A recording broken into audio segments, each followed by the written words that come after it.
mustacheman.com.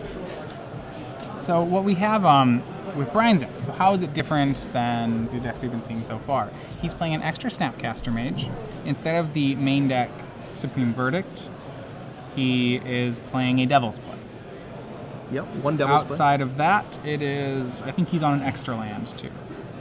Yeah, he has an extra Snapcaster, and only he turned he's 2 cards off the deck. He has turned a Detention Sphere into a Snapcaster Mage and turned the Supreme Verdict into a Devil's Play, but otherwise it's on the same deck. Right, and maybe like one basic land different for a Desolate Lighthouse, something like that. So very, very minor. As we saw in round 1, this is a pretty favorable matchup for the Miracles deck. Braun Duin is up a game. That pretty much I think is what we'd expect. Yep. He has a whole handful of sweepers after board. He also has an Is It Staticaster, which he calls the Flash Pinger. It's a flash 0/3 for 3 that pings has haste, flash, and haste, and pings all creatures with the name of the targeted creature. Right. So cannot hit a player though. No, but it can hit Knight of Glory, Thalia, Arbor Elf, and Avacyn's Pilgrim, which seems to me to be great. Yeah, that card, if he draws that card, it's going to be really hard for Harrison Deemer. In Harrison Deemer's sideboard, he has Garruk Primal Hunters, which he'll definitely want in this matchup. Absolutely. Maybe Oblivion Ring, depending how problematic the Planeswalkers are. He has an extra Thalia, so not a heck of a lot of tools for this matchup. Definitely the one Ray of Revelation, which he'll be bringing in. That can be a blowout on a Detention Sphere. Absolutely. Effectively giving a creature flash. So I definitely think that BBD is favored in this matchup, even on the draw. On the draw, I think he's favored. He's up a game. We're really seeing. I believe the 3 of them, Brian, Jerry, and Brad, worked on this deck together. So this is not to say like this is a solved metagame. They've already solved it. No, this is just like 3 guys coming to a tournament with the same deck. Right, and now I really don't think that this deck is going to be a major player in Standard. I think it might do well this weekend because it's a pretty undefined format, but I think that these decks are going to morph a lot. Well, the biggest complaint I guess I would have with it is that the entire deck operates at sorcery speed. As we saw, with the burn deck, the black-red matchup, he couldn't interact with a burn spell or something with haste because none of his cards actually positively interacted that. All his cards are sorceries. So. Right, sure, the Azorius Charm can put the Aristocrat on top, but that doesn't solve the problem. That just delays it. Yeah, Harrison Deemer is on a mulligan now. He's going to 5. Kind of a rough game 2 for him here. Yeah, definitely stinks for the only game on camera, well, potentially the only game on camera to be a mull to 5, but it's a little early to call it. But the same part, his deck. The problem I think with the green-white aggro decks, or at least in the current iterations we're seeing them, is that they don't actually have one card that hits really hard. So when you think of what's the card that Harrison Deemer wants to draw, I don't have a great answer for you. Right, Thalia, but that's more of a disruption card. Yeah. Thragtusk, I guess, is fine, but at the same time, it's not going to win the game on its own. Gavney Township used to be the card that you wanted to draw against control, but really it's not that impressive in this deck. With all the sweepers, it doesn't do a heck of a lot. Can't really invest 5 mana to just pump up an elf. Harrison Deemer on the right there, Rye Grin. He knows that this 5-card hand is not good, but really hard to go to 4 cards. Yeah, 4 is that part where you start keeping, he's going to do it. Wow. They'll probably add 0, there are some 5s that you just can't keep. Right. 0 land hands, 1 land hands, all sometimes you keep hands. The ones. Yeah, a lot of the times you keep the ones. His hand could have been Rancor, Lamb, Thragtusk. That's a mull. Yeah, the head doesn't really do anything.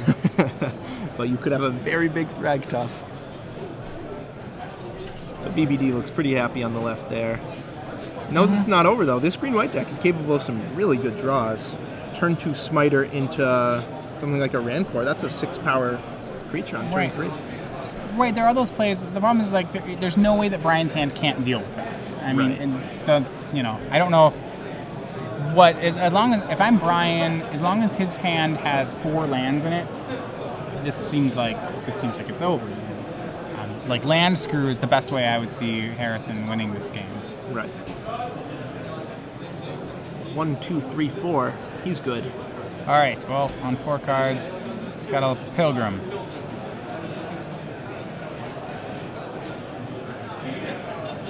Invents tapped. Invents pillar. Man down for Harrison Deemer. Yep. 1-for-1 trading. Great when you're ahead by 4 cards. Yep. So Harrison Deemer, all of a sudden, 2 cards in hand, no white mana, BBD 7 in hand. Just going to develop his mana base. Yep. And Harrison's able to keep up with land drops. That's pretty good. And he has Smiter. That's about as good as you could hope for, really, on a 4. Yeah. He's actually pretty happy that BBD killed that Pilgrim. He really couldn't have cast much with it anyway. We would have had a turn 2 Smiter, for what that's worth. Problem is that this 1-for-1 removal is just going to be brutal against him because he doesn't have enough cards. Right. So Harrison Deemer has his 4th land. It's a Gavoni Township. And his last card in hand is Thalia. All right. So Harrison trying to stay in this game here. Let's see what BBD has. Harrison would love to draw a Ray of Revelation here. Brian has a Hollow Fountain to play tapped. And another land for Harrison Deemer. Thalia gets a 1-1 counter off Township and hits for 3. All right, so that's a start. Every draw is now live for Harrison. He can cast every card in his deck. And if he draws a land, he can Township. So he has action. A 5th land out of Brian, no play. And Harrison, he's gonna, looks like, yeah, there's a spell or a land. We'll see soon. He's probably a spell. Right. Spell, because he's gonna swing. So swing from Thalia. Nope, can Township it. So Brian will drop. Ooh. The Azorius Charm comes out. Azorius Charm puts it back on top of the deck. Yep, that's a time walk for him. Harrison can do nothing but get time walked again and again. 6th land from Brian. Not much coming out of Brian's deck, actually, just lands, but that should be plenty. No Celestial Colonnade, thank goodness. That would be a great card for this blue-white-red Miracle deck. Definitely. And Thalia's recast. Passes the turn. Thalia, ship it. Must be a land in Harrison Deemer's hand. And a Miracle Terminus for 2. He'll put Thalia on the bottom. And play another land. Wow. You could really use a Desolate Lighthouse, possibly. You know, there's a lot of draws to get Brian back into it. Land from Harrison, no play. Wow. He must be holding on to a Rancor or something. I think that's the only card that he had not. No, he had the opportunity to cast Rancor at some point. It could be an Oblivion Ring. It could be a. Oblivion Ring would have gotten played though. Would have gotten cast on Detention Sphere. Sphere. Arbor Elf passes the turn. All right. Well, Arbor Elf's gonna grow. Harrison laughing at his own misfortune here. An inspiration from Brian.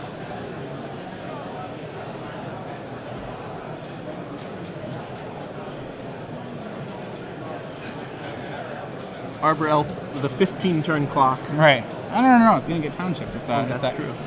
It's an 8-turn clock. And it's gonna cycles Azorius Charm too. So that's not what he needs. He just wants to draw an Entreat or a Planeswalker. End this game. There 1, 2, 3, 9. I'm making 3 angels off Entreat. 12 power of Flyers. That should be enough. Yep, those angels will soar over any blockers that Harrison has.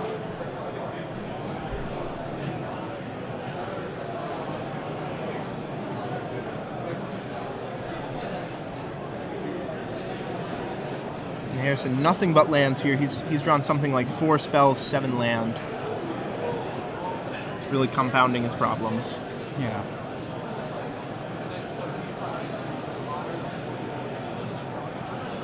And those 3 angels mean that Harrison is pretty much drawing dead here.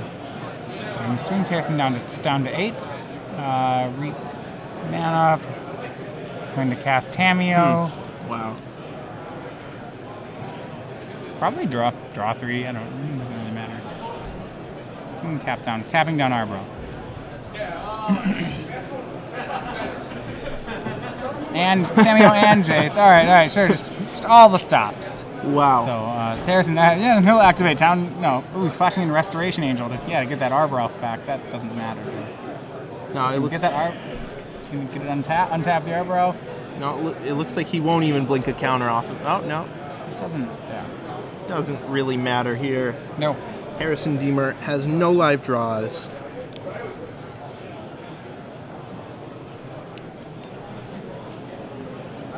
With only a 1/1 mana elf. Harrison Deemer goes into the tank, doesn't have any plays. Checks his card, rechecks his card, rechecks his card.